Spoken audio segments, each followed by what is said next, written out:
Hello guys! Anong oras na? It's 5 p.m. May sakit ako ngayon. Sobrang pangit ang pakiramdam ko talaga. Kagabi pa to eh. Yung nagka-hatching ako. Hatching ako ng hatching. Tapos, ininuman ko na to na antihistamine. Umokay na siya. Tapos, yung hatching, pag nag-hatchingan ko, gumasgas yata yung dito ko. Ngayon naman para na mamaga yung lamunan ko. Tapos parang nalalagnat ako. Buti na lang.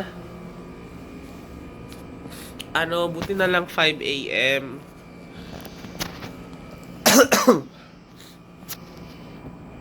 Buti na lang 5. Buti na lang Saturday ngayon. At medyo makakapagpahinga ako. Walang trabaho. Pero yun nga lang. Lahat ng lakad ko ngayon. Lahat ng pwede kong lahat ng event na pwede napupuntahan ko naka-schedule, hindi ko napuntahan. Dapat kasi dapat kasi mag-ano ako ngayon. Nanonood ako ng film showing ni Bunny Logronio. Tapos dapat mag-shoot ako ng content with the cheerleading teams na sasali sa March 2 sa National Cheering Competition. Dapat mag-shoot ako at gagawin ko yung mga stat, pero hindi ko nagawa kasi may sakit talaga ako. Nakailang gamot na ako. Kahapon lang to, kagabi lang to nag-start eh. Na-hatching ako ng hatching. Sobrang lamig pa sa office. Nag-deflam na rin ako para sa sakit sa lalamunan.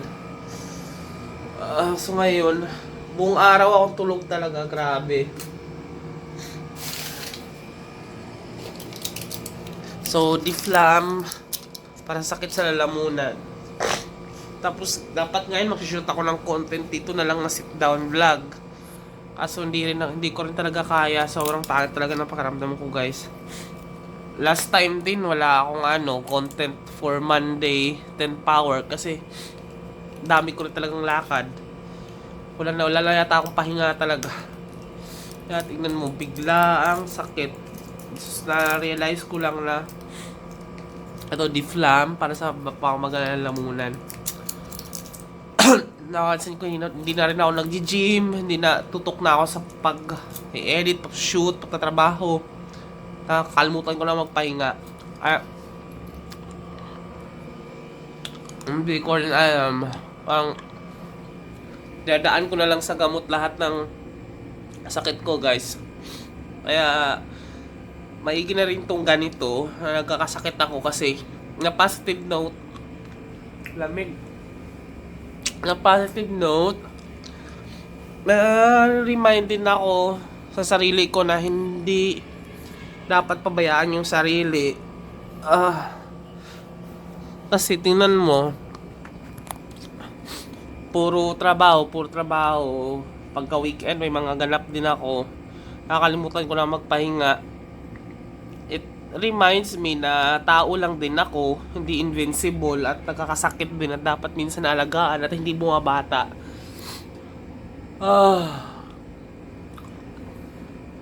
Lalo na mabilis ako ma-hatching kasi may allergy rhinitis ako. Tapos pag hatching ako ng hatching, gumagasgas yung lalamunan. Pagkagasgas ng lalamunan, namamaga, lalagnatin.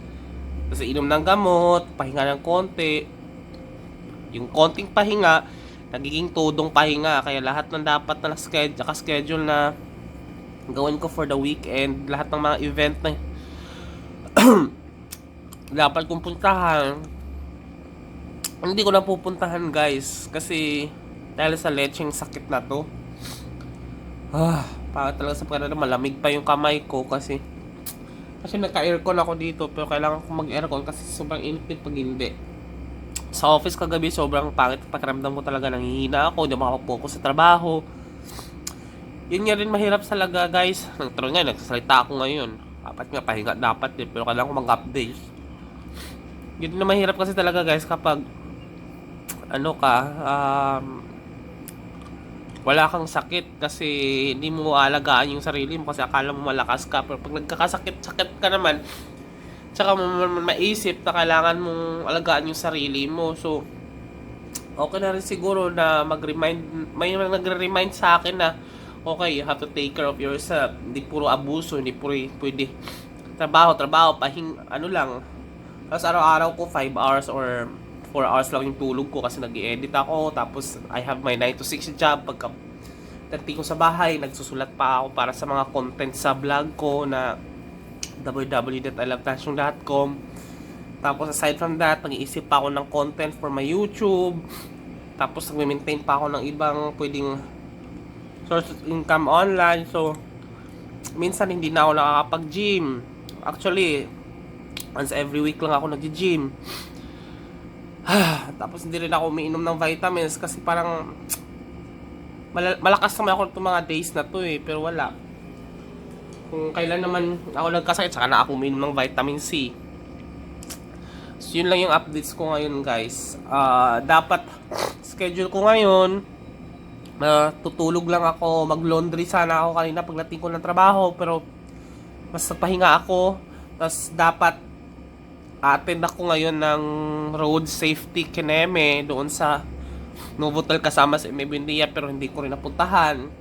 Tapos after nyan, alas 3 ng hapon, dapat mag-shoot ako with the Carlos Aguilar High School yata or college ba yun, na kasama sa cheerleading competition for March 2 final nationwide. Dapat kung gagawa ko ng content at yung challenge na ako yung bubuhatin, ako yung mag-cheer, magiging cheerleader ako for the day, hindi ko rin magawa dahil wala akong lakas ngayon. Tapos alas 4 dapat manunood ako ng film showing sa AFP Theater na kay Direct Bani Logronio event din, hindi ko na napuntahan. Tapos mamayang madaling araw dapat may fitness KNM na akong puntahan, Zumba concert doon mamayang madaling araw alas 4, pero ko hindi ko kayang bumangon. At kung kaya ko man bumangon at pupunta doon at sobrang hina, paano ako makapagbigay ng energy? Hindi ko rin ma-enjoy. Dapat ngayon, siguro ang abangan ko lang ngayon yung papi ko, baka ihatid ngayon, baka. Sobrang pangit talaga sa paramdam mo, guys. Sa mga nanonood, yun nga, thank you so much for watching. Thankful din ako na in a positive note, isipin ko na lang na kaya ako nagkasakit para to remind me na hindi pala ako malakas. Kailangan tao lang din nagkakasakit at kailangan alagaan. Hindi naman, na parang pag may sakit, yun lang na-realize ko na okay, hindi naman pala ako robot eh.